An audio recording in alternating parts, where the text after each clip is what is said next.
হ্যাঁ হ্যাঁ, আজকে একদম পরিষ্কার শোনা যাচ্ছে। যখন ঠিক করেছি ও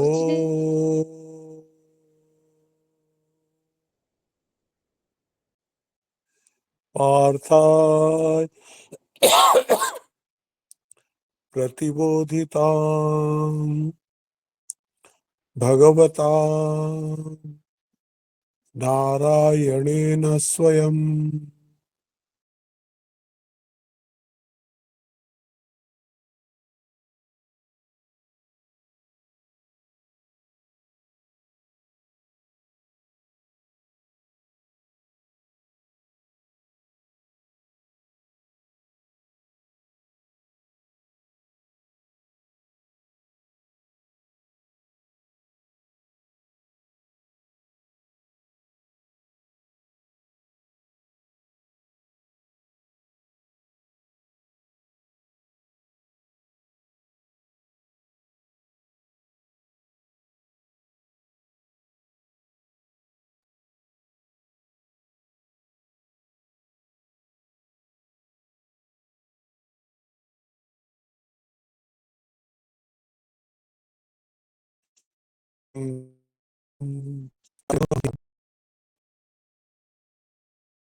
যখন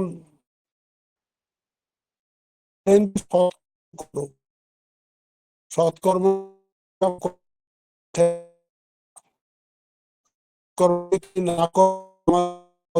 না মেনে চলো গতি আছে।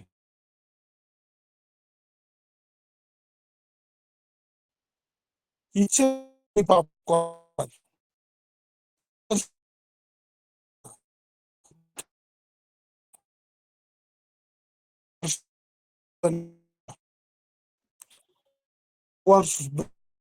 করলে উনি বললেন মেন কালপ্রিট হচ্ছে কাম। কাম মানে আমাদের ডিজায়ার্স,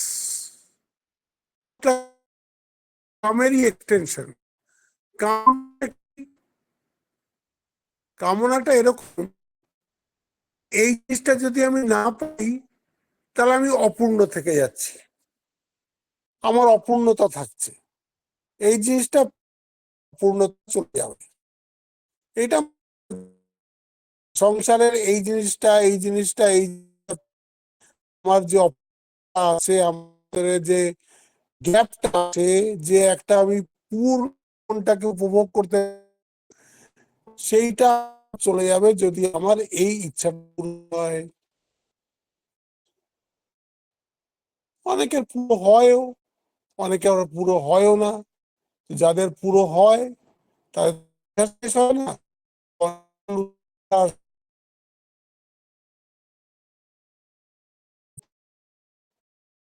সঙ্গে সঙ্গে ক্রোধ আসে। তাহলে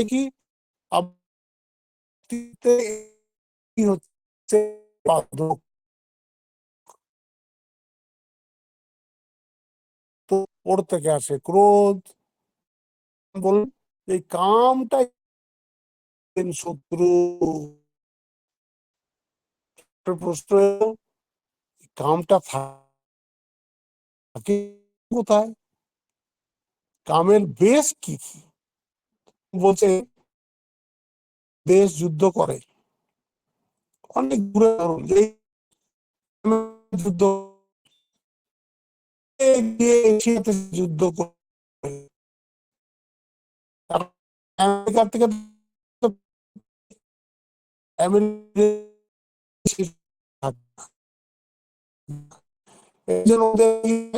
কতগুলো বানাতে হবে, সেইখানে নাম থেকে ভরবে আর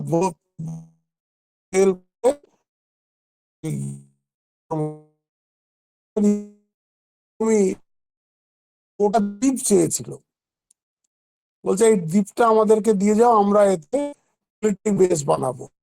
ওই মিলিটারি বেস বানাতে সমস্ত এলাকা উপরে আমেরিকার রাজত্ব হতো, আমেরিকার রাজত্ব হতো। শেখ হাসিনা বলে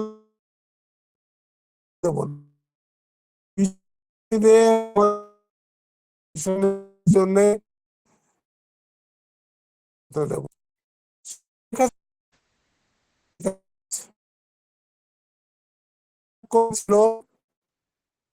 তখন রিফিল করতো, পাকিস্তান রিফিল করতো, বলা যায় পারলে ভারতেও রিফিল করেছে। তখন চন্দ্রশেখর প্রাইম মিনিস্টার ছিল, চন্দ্রশেখর কি ইউএস এর প্লেনদেরকে ভারতীয় রিফিল, তাই নিয়ে খুব হই হই হয়েছিল। করতেই হবে, এত অত দূর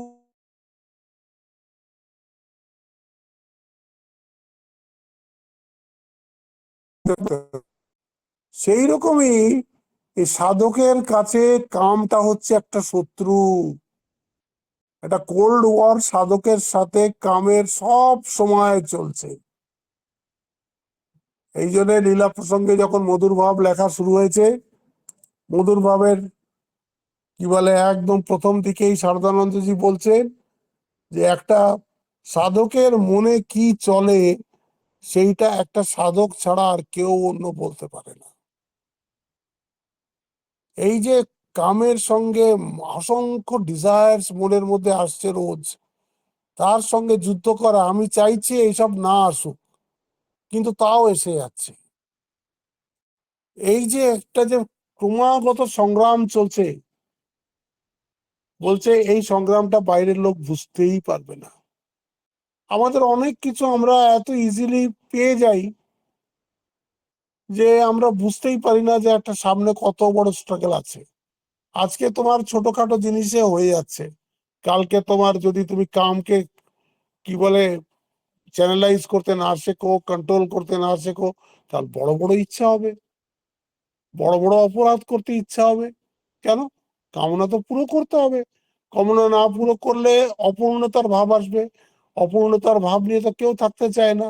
সবাই জীবনে পূর্ণতা চাইছে, সবাই সিকিউরিটি চাইছে, সবাই আনন্দ চাইছে, সবাই ফুলফিলমেন্ট চাইছে, সবাই হ্যাপিনেস চাইছে, পাচ্ছে না। এই জন্যে ভগবান বললেন দেখো, এই শত্রুর বেশ হচ্ছে তিনটে, ইন্দ্রিয়াণি মনোবুদ্ধি अस्याधिष्ठानम উচ্যতে। এই তিনটে হচ্ছে বেশ, এক ইন্দ্রিয়, আর এক মন, আর এক হচ্ছে বুদ্ধি। এইখানে তোমার কাম বসে রয়েছে, তোমাকে এইখানে কামকে মারতে হবে। কি করে মারবে? আপনারা এখন ওই দ্বিতীয় অধ্যায়ের সেই শ্লোকটা মুখস্থ মনে করুন, ধ্যায়েতো বিষয়ান পুংসা সঙ্গস্তে সুপজায়তে। তিনটে প্রেসক্রিপশন দিয়েছেন ওখানে ভগবান। এইখানে বলছেন কি, ইন্দ্রিয় নিগ্রহ, মানে যেটাকে আমাদের শাস্ত্রের ভাষায় বলে দম, দমা। একটা হচ্ছে মনোনিগ্রহ, সেটাকে বলে সম, সম দম। আর তারপরে হচ্ছে বুদ্ধির মধ্যে বিবেক জাগ্রত করা। এই তিনটে করেই, কেন? আপনি যেই একটা জিনিসে কন্টিনিউয়াস ভাবছেন, চোখে দেখলেন, কানে শুনলেন, ওই সম্বন্ধে আপনার ভাবা, ওই সম্বন্ধে আপনার পাওয়ার ইচ্ছা শুরু হয়ে গেল। এই জন্য বলছে প্রথম অ্যাটাক হবে তোমার ইন্দ্রিয়ের ওপরে। এই জন্য তোমাকে খুব সাবধানে থাকতে হবে, ইন্দ্রিয়কে খুব সজাগ রাখতে হবে। ওইসব জিনিস দেখবে না, যেসব জিনিস দেখলে পরে তোমার ক্ষতি হবে। এই হচ্ছে ইন্দ্রিয় নিগ্রহ। তারপরে তুমি যদি দেখলে, ধরে নাও, দেখে কি হবে? দেখতে দেখতে ওটা তোমার অজান্তেই তোমার মনের ভেতরে চলে যাবে, তুমি জানতেই পারছো না। দেখতে দেখতে কখন যে ওই জিনিসটাকে তুমি ভালোবেসে ফেলেছো, কখন যে ওই জিনিসটাকে পাওয়ার জন্য তীব্র আশা জন্মেছে, এটা তুমি বুঝতেই পারবে না। আরো সূক্ষ্ম হয়ে গেল। আগে ছিল সামনে স্থূল, এখন স্থূল নেই, এখন ওটা মনের মধ্যে ঢুকে এটা সূক্ষ্ম বৃত্তি আকার নিয়ে নিয়েছে। ধ্যায়তো বিষয়ান পুংসঃ সঙ্গস্তে সুপজায়তে, এই যে সঙ্গ হয়ে গেছে, সঙ্গ উপজায়তে হয়ে গেছে। সঙ্গাত সঞ্জায়তে কাম, সঙ্গ থেকেই আসবে পাওয়ার ইচ্ছা। কামাত ক্রোধ বিজায়তে, কাম যেই প্রতিহত হবে, ক্রোধ হবে। ক্রোধাৎ ভবতি সম্মোহ, এই যে এইবার বিবেককে নষ্ট করবে। সম্মোহা স্মৃতি বিভ্রম, স্মৃতিভ্রংশাৎ বুদ্ধিনাশ, বুদ্ধিনাশাৎ প্রণশ্যতি।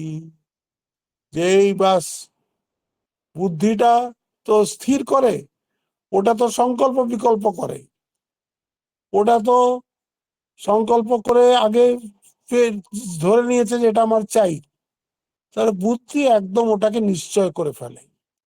আর যখন বুদ্ধি নিশ্চয় করলো, সঙ্গে সঙ্গে বুদ্ধি নাশ হয়ে গেল।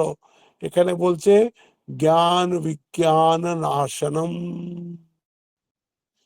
এই শব্দটা ভীষণ ইম্পর্টেন্ট। এই তিনটে তো উনি দিলেন, প্রেসক্রিপশন দিলেন, বলছেন এইটা কিন্তু তোমার আলটিমেট ওষুধ নয়। এটা যেন একটা অসুস্থ মানুষ তোমার কাছে এসছে, তুমি তাকে ফার্স্ট এড দিয়ে, এটাকে বলে প্যালিয়েটিভ ট্রিটমেন্ট। দু রকমের ট্রিটমেন্ট ডাক্তাররা করে, একটা ইমিডিয়েটলি ওকে একটু রেস্ট দেয়, সেটাকে বলে প্যালিয়েটিভ ট্রিটমেন্ট। আরেকটাকে বলে ওরা কিউরেটিভ ট্রিটমেন্ট, মানে রোগটাকে একদম ভালো করে দেওয়া। এইটা প্যালিয়েটিভ ট্রিটমেন্ট দিলেন, যে তুমি এখন যখন এই অসুবিধার মধ্যে পড়েছো, তাহলে তোমাকে ইন্দ্রিয় নিগ্রহ করতে হবে, মনোনিগ্রহ করতে হবে, আর বিবেক বুদ্ধিও জাগ্রত করতে হবে। কিন্তু তুমি যতই এগুলো করার চেষ্টা করো, এই কাম এমন কি বলে কঠিন জিনিস, এত সূক্ষ্ম, যে তোমাকে কিভাবে যে তোমাকে বিপদে ফেলবে তুমিই জানো না, তুমিই জানো না সেটা। এই জন্য তোমাকে আসল, এটা আমি পরে বলছি, উপায়টা পরে বলছি, কিন্তু এখন তুমি এইগুলো আপাতত শুরু করো। তাই জন্য বললেন তস্মাৎ ত্বম ইন্দ্রিয়াণ্যাদৌ নিয়ম্য ভরতর্ষভ পাপমানম প্রজীহ্যেনম জ্ঞান বিজ্ঞান নাশনম। বলছে এই জন্য বলছি সবচেয়ে প্রথমে ইন্দ্রিয় নিগ্রহ শুরু করো, চ্যানেলাইজ ইয়োর এই যে সেন্স এনার্জিস, এগুলো সবসময় ভালো দেখবো। ভদ্রম কর্ণে ভীষণয়াম দেবাহ, ভদ্রম পশ্যেমাক্ষ ভির্যজত্রাহ, স্থিরৈরঙ্গৈঃ তুষ্টবাগুম সস্তনুभिः, व्यशेम देवहितं यदायुः, स्वस्ति न इन्द्रो वृद्धस्सवाः, स्वस्ति न पूषा विद्धस्सवाः, হ্যাঁ, স্বস্তি নারিষ্টনেমি, স্বস্তি না বৃহস্পতির দদাতু।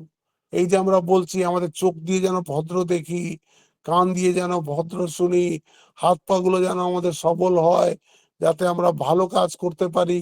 এই যে আমরা প্রার্থনা রোজ কেন করি, যাতে মনটা এদিক ওদিক না যায়। হ্যাঁ, সে আমাদের একটা সিনেমার গান ছিল, আমাদের স্কুলে ওটা ইন্দোরে প্রেয়ারও ছিল। হ্যাঁ, আপনারা গানটা শুনেছেন কিনা জানি না, যে কোন একটা সিনেমার গান ছিল ওটা, কিন্তু ভারী সুন্দর।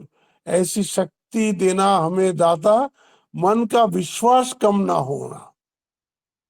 ऐसी शक्ति हमें देना दाता, मन का विश्वास कम तो न होना। খুব সুন্দর গানটা। আমরা ভালো রাস্তায় চলেছি, আমাদের পা যেন ভুল পথে না যায়। ওই গানটাই সিনেমার মধ্যে ছিল, ওটাই আমাদের ইন্দোরের স্কুলে প্রেয়ারে বাচ্চারা গাইতো। এরকম বাচ্চাদেরকে গাওয়াতে হবে, এরকম গান শেখাতে হবে। হ্যাঁ, যাতে মনটা, এই যে একটা গান আছে একটা, যে মন হি হারা তো ক্যা জিতা। হুম, তারপরে আরেকটা খুব সুন্দর গান আছে লতা মঙ্গেশকরের মনের ওপরে, হ্যাঁ, মন দর্পণ কেহলায়, তেরা মন দর্পণ কেহলায়। এইসব গান শেখাতে হবে, তাহলে তো বুঝবে। কেন, কেন বোঝা দরকার? আমরা ধরে বসে আছি যে আমরা শরীর, এর উপরে আমরা উঠতেই পারি না, যে আমি শরীর ছাড়া অন্য কিছু আমি, সেটা আমরা বুঝতেই পারি না। যখন এইসব শিক্ষা দেওয়া হবে, তখন মনে বুঝতে পারবে, না, শরীর ছাড়া আমি একটা মনও বটে, আর মনটাই শরীরটাকে চালাচ্ছে। মনটাই বলছে এখানে যাব, শরীরটা ওখানে চলে যাচ্ছে। মনটা বলছে এটা খাবো, শরীরটা ওটা খেতে যাচ্ছে। এই জন্য মনটা শরীর থেকে অনেক বেশি পাওয়ারফুল। এই মনটাকে কন্ট্রোল করতে হবে। স্বামীজি এই জন্য বলেছিলেন, আমি যদি আরেকবার পড়ার সুযোগ পাই, আমি এইসব বই কিচ্ছু পড়বো না, আমি মনের শক্তি বাড়াবো, তারপরে তো আমি যে কিছু কিছু শিখে নিতে পারবো। আজকালকার মডার্ন এডুকেশনে মনের শক্তির ব্যাপারটা একদম উঠিয়ে দিয়েছে, সেলিবেসির ব্যাপারটা একদম উঠিয়ে দিয়েছে, যেটার জন্য আর ছেলেদের চরিত্র বলে কিছু থাকছে না, মেয়েদের চরিত্র বলে কিছু থাকছে না। একজন খুব বড় সাধু আছেন বৃন্দাবনে, তার নাম হচ্ছে শ্রী প্রেমানন্দ। তিনি তো এরকম ভক্তদের নিয়ে এরকম সৎসঙ্গ করেন। সে ভোর 5টার সময় সৎসঙ্গ হয় তার প্রথম। তাতে উনি বলে দিয়েছেন যে আজকালকার ছেলেরা, আজকালকার মেয়েরা নিজেদের চরিত্রই ঠিক রাখতে পারছে না। একটা ছেলের 5টা গার্লফ্রেন্ড, একটা মেয়ের 5টা বয়ফ্রেন্ড। বলে যেসব বাড়ির ছেলে মেয়েরা এরকম 5টা বয়ফ্রেন্ড গার্লফ্রেন্ড নিয়ে ঘুরছে, ওদের চরিত্রটা কি? তারা তো ভবিষ্যতে একদিন বাবা হবে, একদিন মা হবে, তখন তারা কি এক্সাম্পল ক্রিয়েট করবে মা বাবার সামনে, নিজের ছেলে পেলের সামনে? সেই কথা শুনে আজকাল আধুনিকবাদীরা আর এই যে কমিউনিস্ট বা দাদারা, তারা খুব শ্রী প্রেমানন্দের পেছনে লেগে গেছে। হ্যাঁ, উনি আমাদের নারী স্বাধীনতার উপরে, পুরুষ স্বাধীনতার উপরে হস্তক্ষেপ করছেন। আর এটা হস্তক্ষেপ নয়, এটা সত্য কথা, এটা মোরাল ল। তুমি ল এর এগেনস্টে যাচ্ছ। সবকিছু যেটা তোমার মন চায় সেটা তুমি যদি করো, তাহলে তোমাকে বলা হবে বাঁদর। সংস্কৃতে একটা শ্লোক আছে যে মনের কথা মতন চলে তাকে বলে বানর, আর যে শাস্ত্রের কথা মতন চলে তাকে বলে নর। যে শাস্ত্রের কথা মতন চলে তাকে বলবে নর, আর যে শাস্ত্রের কথা মতন চলে না, মনের কথা মতন চলে, বলে বিশিষ্ট এক রকমের নর। মানে সে পুরো নরও নয়। এইরকম হচ্ছে কথা। এই জন্য মনের ব্যাপারটা বোঝাতে হবে। আর যখন আগে আমরা বুঝতে পারবো না শরীর থেকেও মনটা খুব পাওয়ারফুল, তারপরে আপনারা যখন এই গীতা ক্লাসে আসবেন, গীতা ক্লাসে আপনারা একটা নতুন কথা শিখলেন। শুধু আপনি শরীর আর মন নয়, শরীর আর মনের উপরে ওই আত্মার আলোটা পড়ছে বলে এই দুটো ইনলিভেন দেখাচ্ছে, এই দুটোকে মানে প্রাণবন্ত দেখাচ্ছে। ওইটা সরিয়ে দিলেই, ওই লাইটটা সরিয়ে দিলেই শরীর আর মন জড় হয়ে যাবে। তুমি শরীর মনের থেকে ছাড়াদা আত্মাও বটে। এইখানে এসে এটা তো এটা তো কোনো সায়েন্স বলবে না কেন, সায়েন্সের কাছে আত্মার কোনো প্রমাণ নেই। একমাত্র রিলিজিয়নের কথা হয়, রিলিজিয়ন কটা লোক শোনে, কটা লোক জানে, আত্মার কথা কটা লোক জানে। এই জন্যে শাস্ত্র পড়ে জানতে হবে, যোগ্য আচার্যের কাছে গিয়ে সব কথা জানতে হবে যে আমি শরীর মন ছাড়া আমি আত্মাও বটে। I have a body and I also have a আত্মা। তাহলে কি হবে? আত্মার অনাত্মার মধ্যে আমি ফারাক করতে পারবো, যে আত্মা will live for ever, but this অনাত্মা body and mind, it will die. আত্মা অনাত্মার ভেদ করতে শুরু করতে হবে। এইখান থেকে সাধনা শুরু হলো। ততক্ষণ সাধনাই হলো না। একটু হরিনাম করলাম, আছে কথামৃতই আমাদের পড়া হলো যে ওই হরিনাম করলে কিচ্ছু হয় না। প্রাণের মধ্যে থেকে ক্রন্দন আসা উচিত যে ভগবানকে দেখবো। ভগবান মানেই তো আত্মা। ঠাকুর নিজে বলছেন 6 মাস ধরে কেঁদেছি যাতে আমার কামনা চলে যায়। শুধু আমাদের জন্যই বলেছেন। বলছেন 6 মাস পরেও যখন কামনা যাচ্ছে না, তখন আমি বললাম তাহলে শরীরটাকে রেখে কি লাভ, শরীরটাকেই আমি একদম আহুতি দিয়ে দেবো। বলে তখন মা দর্শন দিয়ে দিলেন। আজকেই কথামৃতে আমাদের পড়া হলো। তো এইরকম হচ্ছে কথা। আগে এইটা আসবে যে আমি শরীর, তারপরে আসবে মন বিশিষ্ট শরীর। হ্যাঁ, আর তারপরে আসবে যে শরীর আর মন এই দুটো যেন আমার চশমার মতন, এটা আমাকে ব্যবহার করার জন্য দেওয়া হয়েছে। আসলে আমি আত্মা। আমি যখন ঘুমিয়ে যাই তখন আমার শরীরটাও আমার কাজে লাগে না, মনটাও আমার কাজে লাগে না, কিন্তু আমি তো আছি, আমি তো যাইনি, তখন আত্মা রয়েছে। কিন্তু আপনি যেটাকে আমি আমি মনে করছেন সেই দুটোই সেখানে নেই। স্বপ্ন যখন দেখছেন তখন আপনি এই শরীরে দেখছেন না, আরেকটা শরীর হচ্ছে, হ্যাঁ, আরেকটা মন হচ্ছে, সেই শরীর নিয়ে সেই মন নিয়ে দেখছেন, এটা তো টেম্পোরারি। তারপরে যখন আরো এগোবেন, বারবার বারবার শুনবেন, কি শুনবেন, যে যে এই শরীরটা দুটো জিনিস দিয়ে তৈরি, একটা হচ্ছে অনাত্মা প্রকৃতি, আর একটা হচ্ছে আত্মা চেতন। তখন শুনবেন যে চেতনটা কি, যে it is not the part, product or property of this body. It's a complete separate entity which does not die with the death of the body. It is not confined by the boundaries of the body. আমি বারবার আপনাদের এটা বলবো, বারবার যতবার গীতার class হবে এই কথাটা বারবার আসবে। কেন? এই সংস্কার একদিনে আসে না। এই আমি বলে গেলাম, আপনারা যেই ফোন বন্ধ করবেন আবার সংসারে আবার সেই নুন তেল লঙ্কার কাজ গল্প শুরু করে দেবেন।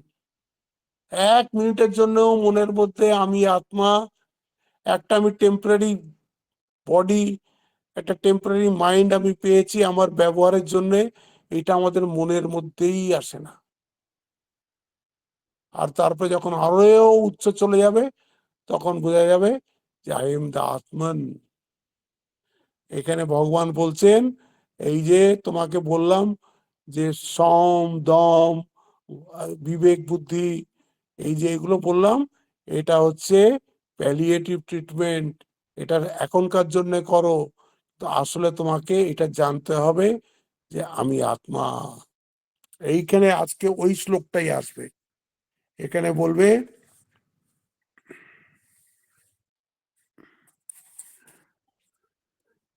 খুব ইম্পর্টেন্ট শ্লোক, ইন্দ্রিয়াণি পরান্যাহু ইন্দ্রিয়েভ্য পরম মনঃ মনসস্তু পরা বুদ্ধে ইয়ো বুদ্ধে পরতস্তু সঃ। বাহ, একবারে ঠিক এই কথাটাই কঠোপনিষদেরও দুটো মন্ত্র আছে। যে কথাটা এখানে এক মন্ত্রে ভগবান বলেছেন, সেখানে মন্ত্রে দুটো আছে। সেখানে বলছেন যে দেখো এইটা কখন আসবে, এইটা কখন তোমার মনে আত্মার সম্বন্ধে জানবার ইচ্ছে আসবে, যখন তুমি জগতের মধ্যে ছুটে ছুটে দেখবে যাই কিছু তুমি চাইতে চাইছো, যাই কিছু তুমি চাও, যা কিছু কামনা বাসনা করো, তার মধ্যে তিনটে দোষ সবসময় আছে। একটা হচ্ছে দুঃখ মিশ্রিতম। কেন? অ্যাকোয়ার করতে দুঃখ, মেনটেন করতে দুঃখ, কোনো একটা আপনার কামনা জিনিস সেটা পাওয়াতে একটা দুঃখ, তারপরে মেনটেন করতে ওটাকে দুঃখ, তারপরে ওটাকে তো একদিন হারাতে হবে, সেটাও আপনার একটা দুঃখ। তো বলছে দুঃখ মিশ্রিতম, ওটা যা কিছু সংসারের জিনিস সব দুঃখের সঙ্গে মেশানো, ক্ষণিক সুখ আর বেশিটাই দুঃখ।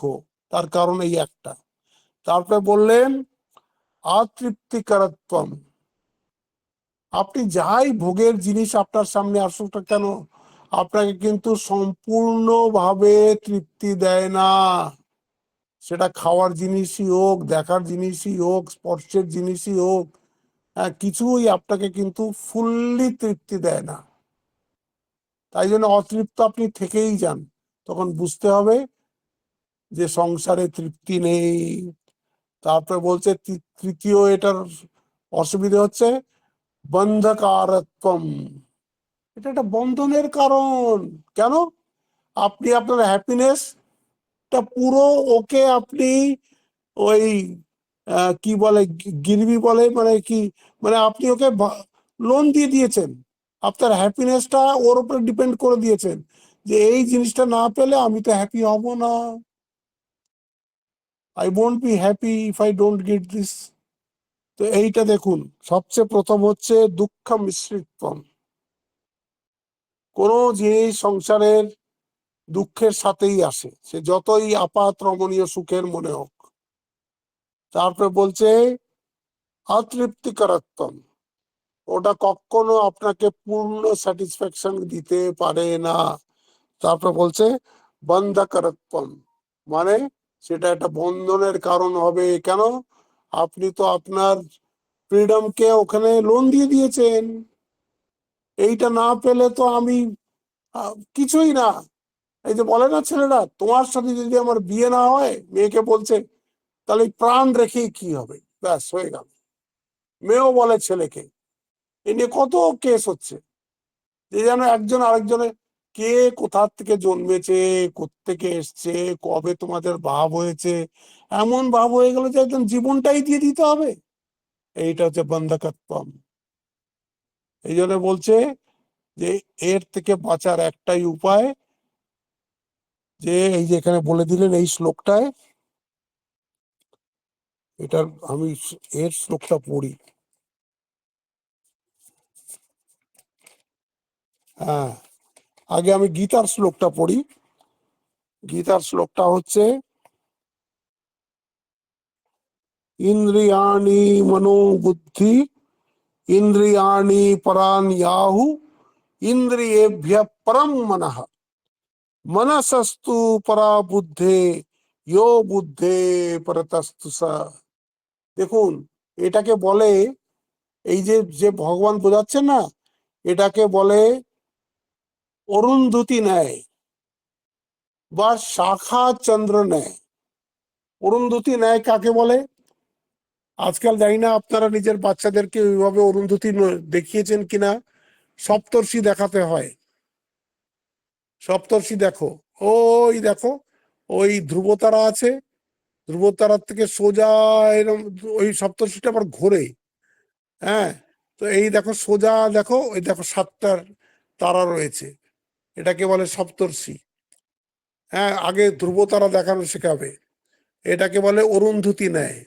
তারপরে তো সে আগে ধ্রুবতারাই দেখতে পাচ্ছে না, তখন বলছে এই দেখো চাঁদটা দেখতে পাচ্ছ, এই চাঁদের দেখো এইদিকে আসো, এই দেখো ধ্রুবতারা দেখা যাচ্ছে। ধ্রুবতারার থেকে এই দেখো সোজা চলে এলে, এই দেখো সাতটা তারা দেখা যাচ্ছে, সপ্তর্ষি। সপ্তর্ষি দেখো চারটে ঋষি বসে তাস খেলছে, এই দেখো চারটে ঋষি তাস খেলছে না, তার পেছনে দেখো এই তিনটে ঋষির একটা লেজ মতন রয়েছে। হ্যাঁ, সেগুলো ওখানে কোটি কোটি মাইল দূরে, এখানে আমরা একটা এইটুকু জায়গার মধ্যে দেখতে পাচ্ছি, কোটি কোটি মাইল দূরে। বলছে ওর মধ্যে যে মাঝের ঋষিটা দেখছো, ওইটাকে দেখো, এটাকে বলে অরুন্ধতী নেয়। অরুন্ধতী আপনি স্ট্রেট দেখাতে পারবেন না, ওইরকম ভাবে আপনাকে সপ্তর্ষি দেখিয়ে, তার লেজটা দেখিয়ে, তার মাঝের তারাটা দেখিয়ে, তারপরে বলে মাঝের তারার কাছে লক্ষ্য করো, আরেকটা তারা আছে ছোট্ট রকমের, সেইটাকে বলে অরুন্ধতী নেয়, অরুন্ধতী। এরম করে এখানেও বলছে দেখো, শরীর থেকে ইন্দ্রিয় সূক্ষ্ম, এই জন্য বেশি শক্তিশালী। ইন্দ্রিয়র থেকে মন সূক্ষ্ম, এই জন্য মন শক্তিশালী। মন থেকে বুদ্ধি সূক্ষ্ম, বুদ্ধি শক্তিশালী। আর বলছে বুদ্ধির থেকে আবার সেই আত্মা আরো একেবারে সূক্ষ্মতম। বলে যতক্ষণ তুমি সেই আত্মাতে পৌঁছতে পারছো না, ততক্ষণ তোমার কামনা বাসনা একেবারে নিঃশেষ হবে না। শুরু কথা হয়েছিল যে কেন লোকে পাপ করে, তার উত্তরে বলেছিলেন যে এই কামের জন্য পাপ করে। কামের আগে একটা উনি প্যালিয়েটিভ ট্রিটমেন্ট দিয়ে দিলেন, যে এইভাবে আগে নিজেকে সামলাও। তারপরে বলছে এর পার্মানেন্ট চিকিৎসা হচ্ছে আত্মজ্ঞান। তাই জন্য দেখবেন একটা খুব ইম্পর্টেন্ট কথা আসবে, জ্ঞান বিজ্ঞান নাশনম। জ্ঞান বিজ্ঞান নাশনম মানে আত্মজ্ঞান আত্মবিজ্ঞান নাশনম। আত্মজ্ঞান মানেটা কি? এই যে আমাদের পরোক্ষ জ্ঞান হচ্ছে গীতা পড়ে, আমাদের সত্যিকারের জ্ঞান হচ্ছে না, কিন্তু আমরা মোটামুটি জিনিসটা বই পড়ে বিচার করে আলোচনা করে বুঝতে পারছি, বুদ্ধি দিয়েও বুঝতে পারছি যে শরীরের পেছনে মন আছে, মনের পেছনে বুদ্ধি আছে, আর বুদ্ধির পেছনে আরো কি কি আছে এই কঠোপনিষদের এই শ্লোকে খুব, মন্ত্রে খুব ভালো আছে। ইন্দ্রিয়েভ্য পরম হ্যর্থ, ইন্দ্রিয়েভ্য পরা হ্যর্থ, হ্যর্থেভ্যশ্চ পরম মনঃ, মনসস্তু পরা বুদ্ধে, বুদ্ধিরাত্মা মহান পরঃ, মাতা परम व्यक्तात् अव्यक्तम पुरुष परः, पुरुषात् न परम किंचित सा काष्ठा सा परागति। ওই দুটো মন্ত্রকে ভগবান এখানে একটা শ্লোকের মধ্যে করেছেন, যে শরীর থেকে ইন্দ্রিয় সূক্ষ্ম এবং বেশি শক্তিশালী, ইন্দ্রিয়র থেকে মন আরো সূক্ষ্ম। হ্যাঁ, ইন্দ্রিয়কে আপনি দমন ততক্ষণ করতে পারবেন না যতক্ষণ আপনি মন থেকে চাইছেন না। মন চাওয়া চাই, মন থেকেও শক্তিশালী হচ্ছে বুদ্ধি। আর এখানে বুদ্ধিতেই শেষ করে দিয়েছে, এখানে বলছেন হ্যাঁ, ইয়ো বুদ্ধে পরতস্তুষা, এই বুদ্ধের পরেই হচ্ছে তিনি। সাফ বলেছে তিনি, আমি তো বললে তো লোকে আবার শরীরকে বুঝে নেবে, এই জন্য তাকে তিনি বলছে। বা আমরা ইংলিশে যখন ট্রান্সলেট করি এটাকে ইট বলি বা হি বলি, ক্যাপিটাল এইচ দিয়ে হি বলি। আর সেটাকে এখানে কি বলছে? ইন্দ্রিয়েভ্য পরা হ্যর্থ, বিষয় থেকে দেখো ইন্দ্রিয় বেশি পাওয়ারফুল। অর্থে ভ্যশ্চ পরম মনঃ, তার থেকেও বেশি পাওয়ারফুল মন। মনসস্তু পরা বুদ্ধি, মন থেকেও পাওয়ারফুল বুদ্ধি। বুদ্ধের আত্মা মহান পরঃ। এই যে এইখানে আরেকটুখানি বেদান্তটাকে বাড়িয়ে নিল। আমরা যখন বেদান্তিক কসমোলজি পড়ি তখন কি দেখি? সবচেয়ে আগে আছেন অব্যক্ত, অব্যক্তর পরে ওটা প্রকৃতি হয়, প্রকৃতির পরে মহত্তত্ত্ব আসে, মহত্তত্ত্ব থেকে অহংকার আসে, অহংকার থেকে এই তমগুণ দিয়ে বিষয় আসে, আর পঞ্চতন্মাত্রা আসে, এটা দিয়ে মন বুদ্ধি আসে রজগুণ দিয়ে, আর সত্যগুণ দিয়ে মন আসে। না, সরি, রজগুণ দিয়ে আসবে কর্মেন্দ্রিয়াণী আর জ্ঞানেন্দ্রিয়াণী, আর সাত্ত্বিক দিয়ে আসবে মন। তার মানে কি হলো? অহংকারের পেছনে কে আছে? ইয়ো বুদ্ধে পরতস্তুষাই, যেখানে বলছে না ইন্দ্রিয়েভ্য পরা হ্যর্থ অর্থেভ্যশ্চ পরম মনঃ, মনসস্তু পরা বুদ্ধে, বুদ্ধের আত্মা মহান পরা। বুদ্ধের থেকেও পেছনে আসছে মহান, মানে মহৎ। দেখুন অহংকারের পেছনে চলে গেছে, মহৎ এসে গেছে। মাতা পরম ব্যক্তা, মহতের পেছনে হচ্ছে অব্যক্ত, যেখান থেকে সমস্ত সৃষ্টি আস্তে আস্তে এসছে। তার বলছে অব্যক্ত পুরুষাপরাহ। এটা কেন বললেন? বলছে আমার একটা বেষ্টি অহংকার আছে, এই বেষ্টি অহংকার থেকে সমষ্টি অহংকার অনেক বড়, সেইটা হয়ে গেল মহৎ। আর এই সমষ্টি অহংকারকেই বলে বেদান্তের ভাষায় হিরণ্যগর্ভ, বা এটাকে বলে ব্রহ্মা। এর পেছনে হচ্ছেন ভগবান নারায়ণ, বা কনসাসনেস, বা ব্রহ্ম, বা আত্মা, বা যা কিছু আপনি বলেন সেটা হচ্ছে এর পেছনে। আমি এটাকে একটু তাড়াতাড়ি পড়ে দিই, আমাদের না এত সময় কমে যাচ্ছে, আর 6 মিনিট আছে। এটা খুব সুন্দর লিখেছে। বিষয় স্থূল আর ইন্দ্রিয় সূক্ষ্ম, যে যাহাকে চালাইতে পারে সেই তাহা অপেক্ষা শ্রেষ্ঠ।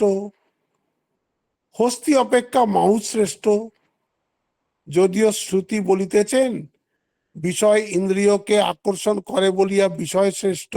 ওই যে ওখানে বলছে এই ক্ষেত্রে যখন বিষয় ইন্দ্রিয়ের বিষয় অধীন হইয়া যায় তখন বিষয় ইন্দ্রিয় অপেক্ষা শ্রেষ্ঠ। কিন্তু বিষয় যখন বিষয় ভোগ করিতে না করিতেও পারে, আবার ত্যাগও করিতে পারে, তখন বিষয় অপেক্ষা ইন্দ্রিয়ের স্বাধীনতা বেশি, সেই জন্য ইন্দ্রিয় শ্রেষ্ঠ।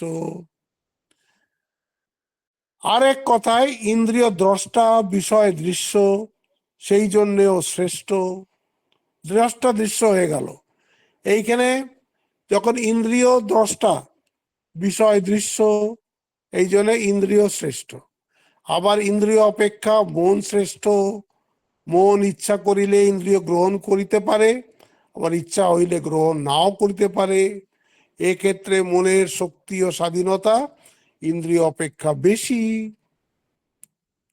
এটা আপনাকে অনেকবার পড়তে হবে, ও একবার শুনে কিচ্ছু হবে না।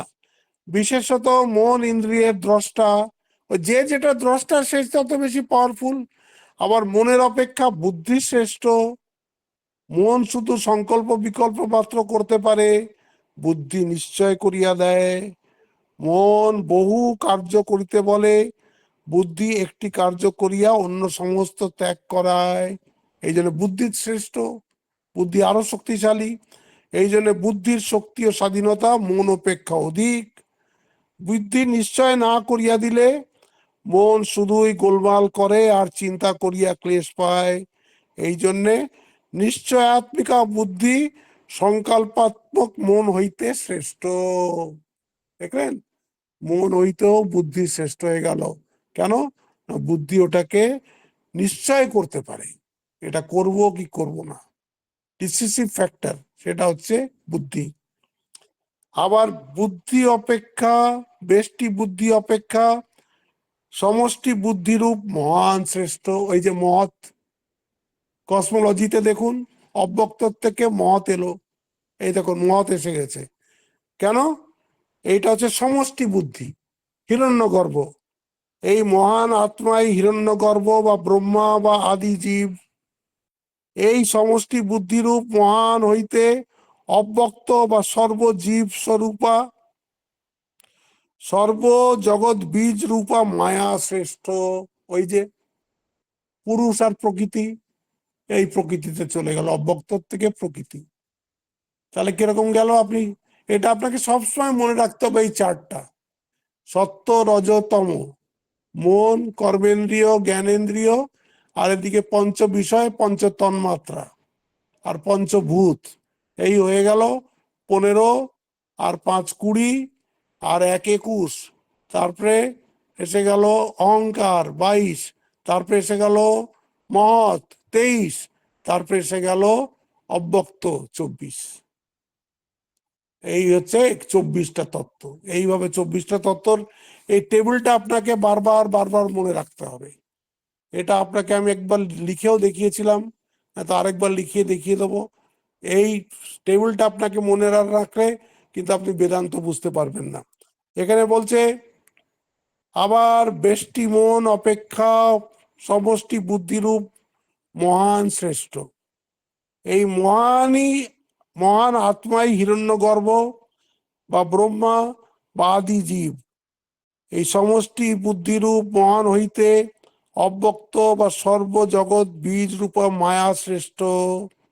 আবার অব্যক্ত হইতে সকল জগতের প্রকাশক আত্মা বা পুরুষই শ্রেষ্ঠ। এই বেদান্ত আর সাংখ্যতে এইখানেই ফারাক। ওখানে ওরা বলে যে এক ব্রহ্মই আছেন, আর এই যে প্রকৃতি বলে যা কিছু বলছো এটা সব ব্রহ্মের উপর অধ্যস্ত, এটার আলাদা কোনো এক্সিস্টেন্স নাই। তুমি যখন অ্যানালিসিস করে যখন ব্রহ্মে পৌঁছবে দেখবে একটাও নেই। তোমার অজ্ঞান আছে বলে তুমি এত সব বলে বেড়াচ্ছ। কিন্তু সাংখ্য বলে যে না, ওরা দ্বৈতবাদী, ওরা প্রকৃতিও মানে পুরুষও মানে। তো নিজের দুটোরই নিজের নিজের ড্রব্যাকস আছে, দুটোরই নিজের নিজের প্লাস পয়েন্ট আছে। আমরা বেশিরভাগ আমরা সাংখ্যকেই, অল প্র্যাকটিক্যাল পারপাস সাংখ্য দর্শনকেই আমরা বোঝার জন্য নিই। আর যখন আমরা এই অবস্থায় পৌঁছে যাব যে সমস্ত জগৎটাই আমাদের চোখের সামনে নেই, তখন ঠিক আছে বলবো যে এটা অভ্যস্ত হয়ে গেছে। জগৎটাকে দেখো, জগৎটা নেই বলা তো খুব কঠিন কাজ। ঠাকুর বলছেন না যে আঙুলে ছুঁচ ফুটেছে তুমি করে উঠলে আর এদিকে তুমি মুখে বলছো যে জগৎ নাই, সেটা তো হয় না। ওই জন্য আমরা মিথ্যে কথা বলতে পারবো না। এই জন্য আমরা বোঝার জন্য সাংখ্যটাকেই ধরবো, কিন্তু এটাও মনে মনে জানবো যে আলটিমেটলি কিন্তু ওই ব্রহ্মের ওপরেই সমস্ত জগৎটা অধ্যস্ত হয়ে রয়েছে। ভগবান যেদিন কৃপা করবেন, সেই জ্ঞানটা আমাকে দেবেন, সেই দিন আমি এই জ্ঞানটা শিখে নেব, সেই জ্ঞানটা বুঝতে পারবো। আজকে আমার এই অবধি থাক, কালকে আমি এইখান থেকেই আবার শুরু করব। এই যে উপনিষদের যে মন্ত্রটা আছে, যেটা এখানে একটা শ্লোকে ভগবান বলে দিয়েছেন, সেইটাকেই আবার আমি শুরু করে এখান থেকে কালকে আমরা এই তৃতীয় অধ্যায়টাকে শেষ করব। ওম শান্তি শান্তি শান্তি। হরি ওম তৎসৎ। শ্রীরাম কৃষ্ণার্পণমস্তু। প্রণাম মহারাজ। রাম মহারাজ। প্রণাম মহারাজ।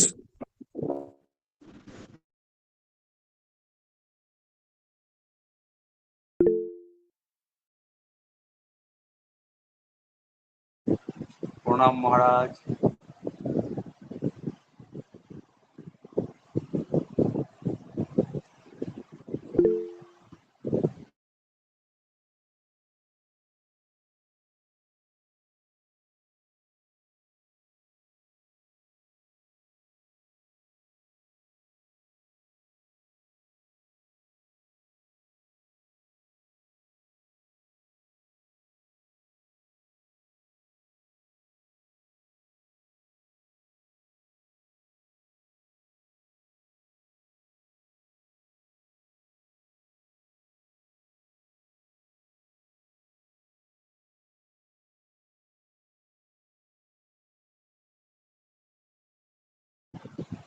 প্রণাম মহারাজ।